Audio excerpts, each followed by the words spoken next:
Turning now to Toledo's latest homicide during an already record-breaking year of violent crime. 14-year-old Jaylen Pryor was shot and killed inside a car on Woodland Avenue in central Toledo late last night. And according to police, he was sitting in a parked vehicle with another teen around midnight when a black SUV pulled up and shot Pryor multiple times. What is it going to take? Is it going to take the whole community to get angry? I mean, yes, and I think we're getting there.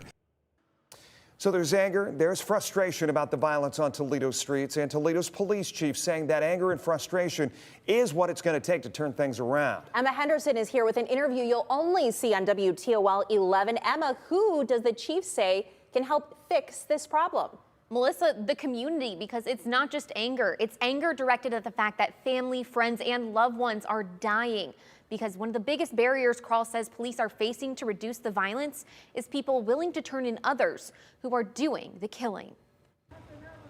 If Toledoans paused for 1 second each to remember this year's homicide victims, we'd be sitting in silence for over a minute. And Toledo Police Chief George Kral says silence in this case is deadly. We're not having victims tell us who shot them when they know. We're not having community members tell us who is doing the shooting when they know, and it makes it incredibly difficult. Toledo's latest homicide, Jaylen Pryor, will never get to experience high school, shot and killed at 14 years old. These are the cases Kral says people need to step up and speak out about without fear of retaliation.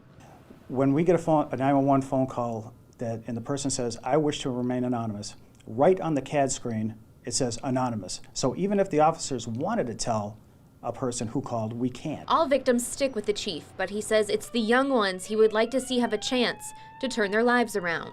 And I'm not being naive when I say I would bet the lion's share of these young people who are out there shooting, they don't want to be in this position. But for that to happen, Kral says the community's silence needs to be broken. There has to become a time where we get angry.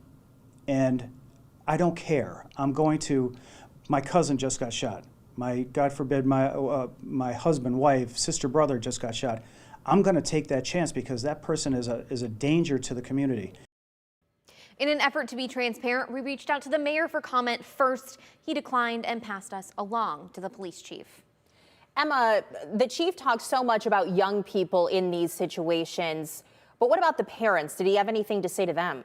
So he didn't have anything specific about parents, but when we talked to Jawan Armour, who works with the violence interrupters, he's been very clear saying when it's dark, the kids should be inside. And if you live in a neighborhood that's seeing a lot of crime, you need to know where your kids are at all times.